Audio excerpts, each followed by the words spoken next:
But on a more serious note, how has camp been for you so far, to adjusting to obviously the heat and the reps against pro? 100%. No, it's been great. I think the biggest thing Coach was talking about is just competing, and that's something that I've been looking to do. Whether it's ones, twos, you're getting some reps at guard too, which is awesome for me just to learn the game, but also help slow it down as well. Are you more comfortable on the right or left? I think both. I mean, I've been splitting reps this camp, both right and left, and I think it's just made me more comfortable at either side, making sure that when needed, I can step in and play the right role. Some guys say that like when you have to switch sides, it's really difficult. Do you think maybe the basketball stuff kind of helps you switch leg you're kicking back and stuff like that? Oh, no doubt. And I always like to tell people, it's like, you don't have a post player that can only post up on one side of the block. You'll be able to do two, and having that in my background has only helped for sure. So if you and Blake kind of swapping every day, how much do you guys get to swap notes about, like, this is what I'm seeing versus this guy and all that? How much you get to collaborate? Oh, a lot. I mean, it's very fluid out there, and Blake and I are in constant comms in terms of, man, this is what the defense called when they ran this time. This is what we saw with safety rotation or the nickel off the line of scrimmage, just to help each other out, especially because we're moving sides back and forth every day, just to help that transition a lot smoother. Which defensive players pushed you most in the game? Man, it's been awesome because we have some really talented edges here.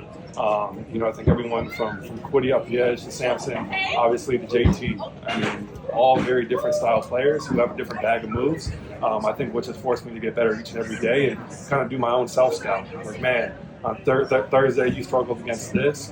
Let's walk into Saturday working on that and making sure that once we get Quiddy back up to the line, I'm able to stop that move.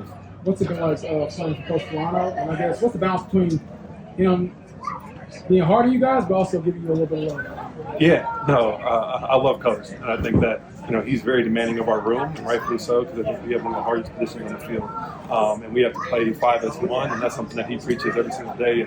And I think that he's obviously one of our biggest critics, but also our biggest supporter, and that's something I think that we feel as a room, and why we're able to go out there and have success. What's been the biggest adjustment for you just coming into the NFL off the field? Yeah, we were just laughing about it. It was like, your time away from football is vital, just as vital as your time on the field. It's like, how do you get your body back to 100%?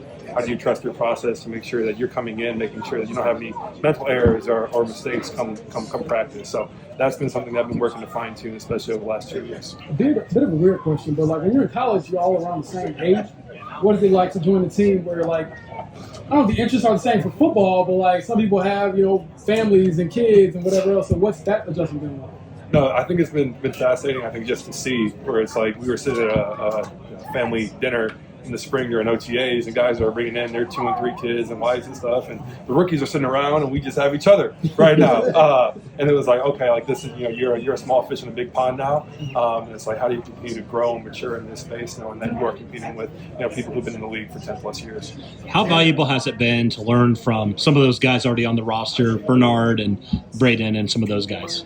Oh, it's been awesome. I mean, especially with guys who've been in the league, found success, who are on their second contracts now, and even guys like Quentin Nelson, who are, one, continuing to bring us along as rookies and show us the ropes, and making sure that, mistakes do come, but how to respond to those are most important.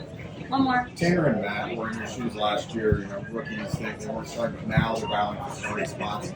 How have you been able to view them as an example for where you might be later this year or even next year? Like, how have you been able to use them as kind of Yeah, no, it's been cool to see, I think, their journeys and how they've been able to step into positions last year, to contribute in meaningful ways to the team. And, if you look at their growth journeys, it's been, not always steady up, but they've always found a way to continue to get better. And that's something that I'm looking to do through this training camp and through, obviously the season is, I'm not going to have my best every day, but how can I continue to get better each and every day to make sure I can contribute to this team when needed.